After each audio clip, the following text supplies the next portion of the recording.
Bom dia! A gente vai falar um pouquinho hoje sobre a poliamida 6,6, que é o conhecido nylon. A nossa equipe é composta por Alana Teixeira, vocês podem ver nossos avatarezinhos aí. Alana Teixeira, Ana Beatriz, Camila, eu, Emily, Jadiane e Keila Assis. A gente vai começar com a história do nylon, né? Como ele surgiu. Então, o nylon, ele surgiu assim da tentativa de se imitar a seda. A seda, ela é uma macromolécula que vem de uma proteína que está presente no casulo do bicho de seda. E vocês podem ver aqui o bichinho de seda e do lado do casulo dele, que tem uns fiozinhos brancos que envolvem o casulo. Pronto, esses fios brancos são os fios de seda. E a seda, antigamente, ela era muito restrita, ela era muito cara. Só as pessoas nobres, as pessoas com muito dinheiro poderiam adquirir a seda. Isso porque, além dela ser de difícil fabricação, né? Ela tem que tirar ali os fiozinhos do casulo, fabricar. Ela também tem umas características muito individuais. Então ela tem um brilho, tem uma cintilação, tem uma fluência e tem resistência à atração. Ela é muito resistente. E isso tudo vem do fato de que a seda ela é composta de 3 aminoácidos principais, que são a glicina, a serina e a alanina. E esses 3 aminoácidos, eles são os menores entre todos os outros 22 aminoácidos naturais. Então, isso dá à seda uma suavidade, uma delicadeza, além de todas essas características, né, como a resistência à atração a esse material. A primeira imitação da seda, ela aconteceu em 1880, onde se criou a seda de Chadornet. Eu não sei como se fala, mas Chadornet. Ela era um material composto de nitrato de celulose e parecia bastante com a seda natural. Ela tinha um brilho, tinha uma resistência, porém, o nitrato de celulose, ele é altamente inflamável. Então a pessoa estava lá vestida e começava, caiu uma bituca de cigarro, começava a queimar tudo. Então não deu certo. As coisas só foram começar a andar em 1922, quando o Hume Wallace e sua equipe começaram a se aprofundar nos estudos dos polímeros. A equipe dele primeiro se dedicou aos poliésteres, e depois que eles já tinham fabricado a primeira borracha sintética, que foi o neoprene, eles se dedicaram ao estudo das poliamidas. E num curto espaço de tempo, eles conseguiram, né, polimerizar um número impressionante de novas poliamidas. E foi aí que surgiu o nylon, né, a poliamida 6,6 que a gente conhece hoje. Ela foi usada pela primeira vez como cerdas de escovas de dentes, e em 1940 ela já estava sendo usada como material para meia calça. Mas o que é a poliamida 66? Basicamente, a poliamida, de nome comercial nylon e sigla PA, é um termoplástico com cadeia linear, também classificada como plástico de engenharia, resultado das cadeias carbônicas com hidrogênio e nitrogênio e do grupo funcional das amidas. Vale lembrar que termoplástico é aquele que pode sofrer conformação mecânica repetidamente desde que aquecido, podendo ser reutilizado ou reintroduzido no processo de fabricação. Dessa forma, a poliamida 66 é originada da reação entre os seguintes monômeros: o hexametileno-diamina, que é uma amina com 6 carbonos e um grupo amino em cada uma das extremidades, por isso se classifica como diamina, e um diácido, o ácido adípico, que também possui 6 carbonos e 2 carboxilas, e por isso se classifica como diácido. Além disso, o composto de nylon 66 apresenta grande resistência e geralmente é utilizado para a fabricação de cordas que suportam uma grande quantidade de peso sem romper seus fios. Também é utilizado para a confecção de suturas, utilizadas por hospitais, e também para a fabricação de roupas em geral, pois ele consegue imitar a textura de tecidos como a seda. Bom, mas como é formada a poliamida? Ela é formada por um processo chamado de policondensação. Um polímero é classificado como de condensação se sua produção envolver a eliminação de alguma molécula pequena, que pode ser a água, ácido clorídrico ou qualquer outra. É necessário também que ele tenha grupos funcionais como parte da sua cadeia polimérica. Um exemplo que veremos a seguir é a reação de diaminas e de ácidos para formar as poliamidas, com a eliminação de água. Bem, para que haja a formação da poliamida, é necessário obter amida, e para isso precisa-se reagir uma amina com ácido carboxílico. Assim, a hexametilenodiamina, que é a amina, reage com ácido adípico, que é um ácido carboxílico também chamado de ácido hexanodióico. Nessa reação, para que as moléculas sejam abertas e elas se unam, é necessário que haja a eliminação do hidrogênio da amina com o OH do ácido, e quando eles são eliminados e se unem, forma-se o H2O, que é a água. Assim, tem-se a união das moléculas, a amina e o ácido, formando o grupamento amida. e a eliminação de água. Essa cadeia se unirá a outras cadeias, formando a poliamida 66, chamada assim por causa dos 6 carbonos do ácido e dos 6 carbonos da aminas que formaram a amida. Dessa forma, tem se formado o monômero da poliamida, que é a pequena molécula composta por um único mero. Esse mero pode ligar-se a outros monômeros formando moléculas maiores, se tornando o polímero chamado de poliamida. Há várias técnicas de polimerização. Uma delas é a dissolução, que consiste na reação ácido-base entre o ácido adípico e a hexametilodiamina, que gera um sal, carboxilato de amônio, que está destacado em vermelho na imagem. Em forma de sal, ele pode ser mais facilmente transportado e manipulado. Bom, como visto anteriormente, esse sal, ao ser aquecido, perde água e forma a amida. Todo o processo está ilustrado na imagem abaixo. A formação do sal vai acontecer no reator 1 da imagem, onde são adicionados o ácido adípico e a hexametilodiamina.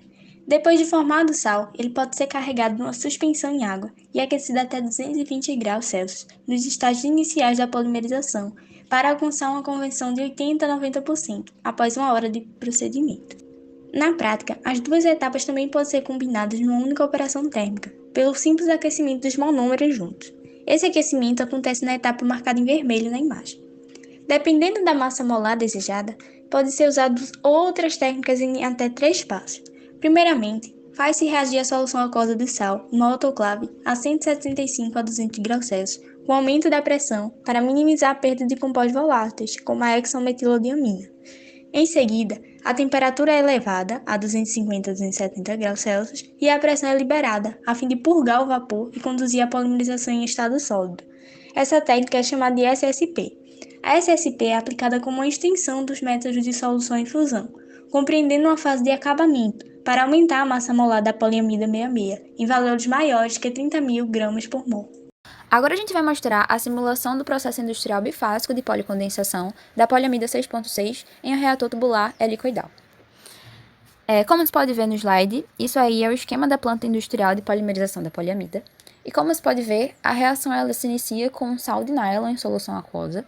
Este sal de nylon é o resultado da reação ácido-base e inicialmente ele está a 52% em peso. Esse sal de nylon pré-concentrado vai para um evaporador a 143 graus Celsius e fica lá até sair de 52% em peso e atingir 66% em peso.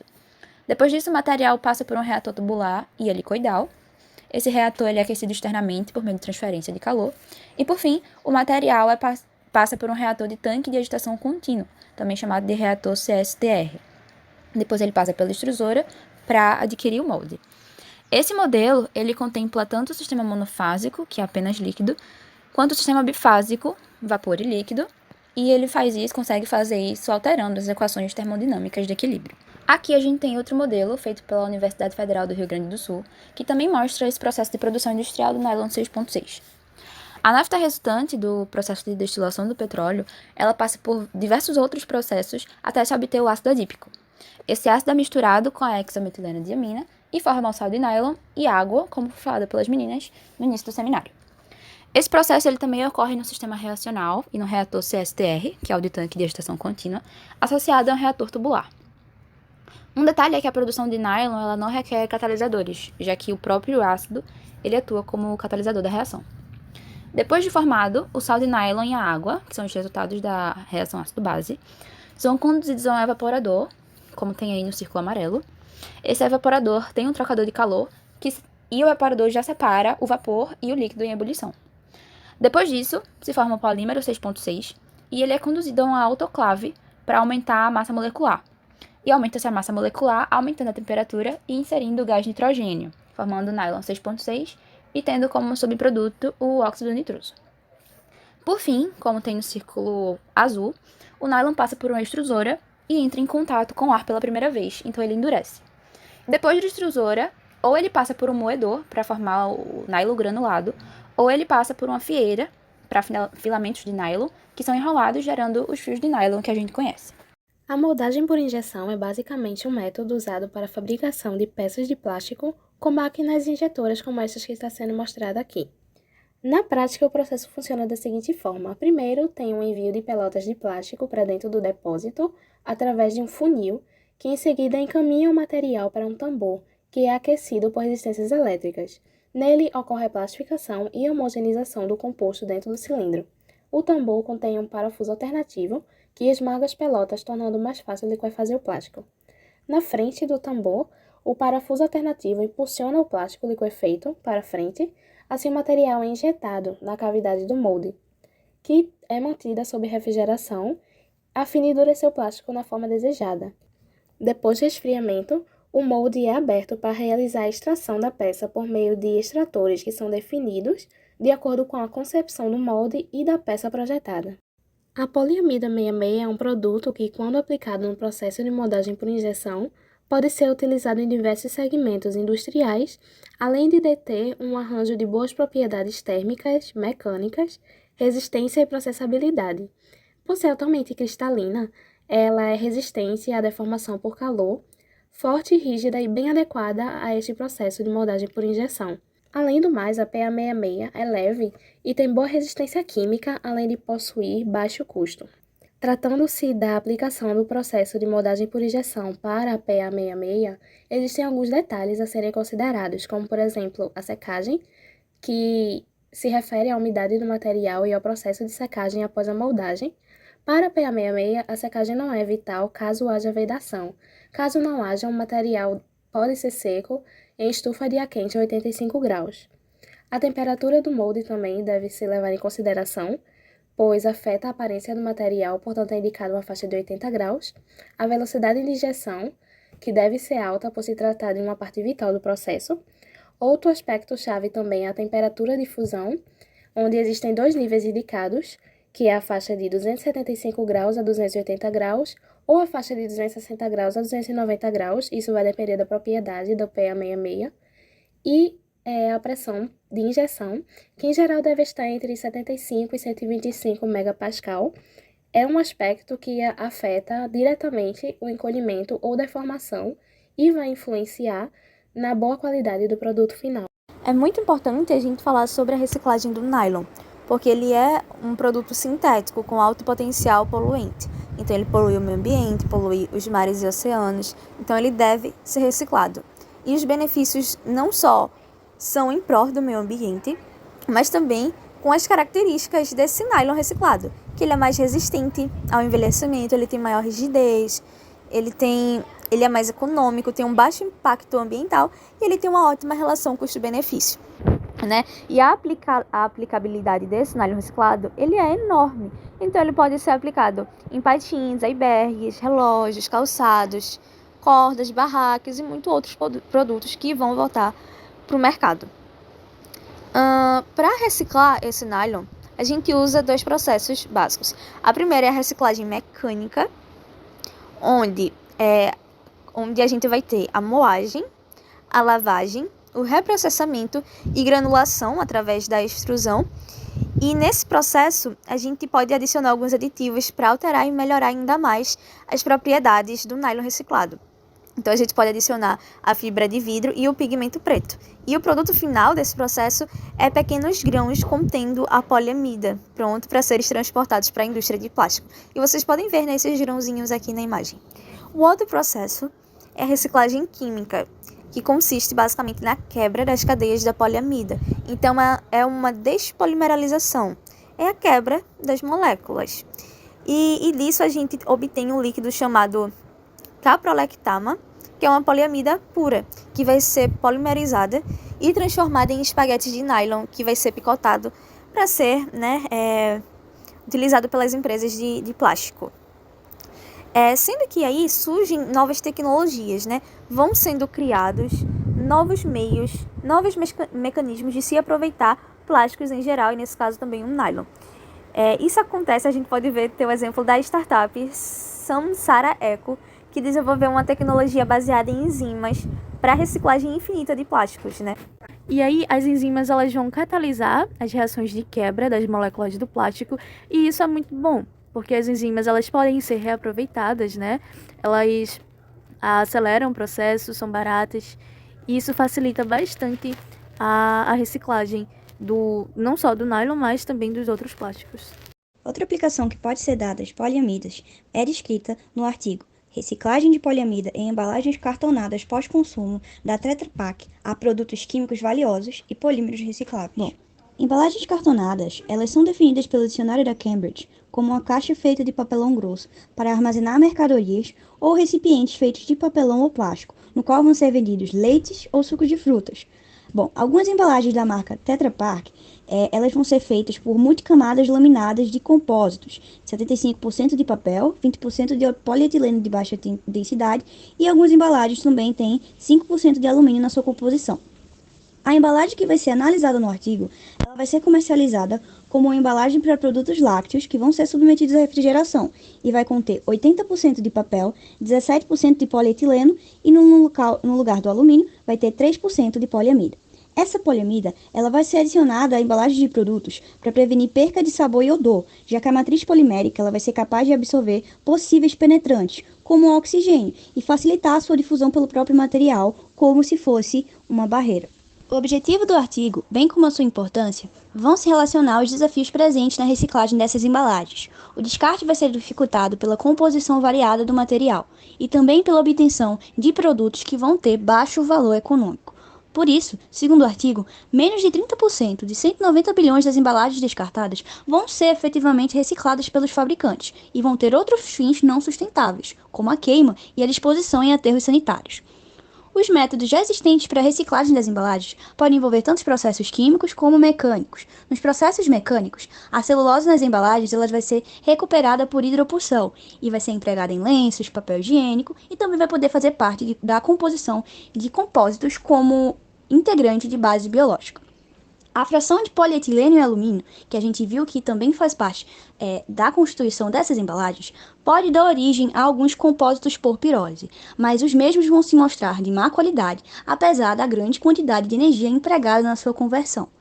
No entanto, mesmo associada com a extração, utilizando solventes para separar tanto polietileno como alumínio, a qualidade dos produtos ainda vai continuar baixa e o processo continuará sendo custoso, sendo, portanto, pouco lucrativo.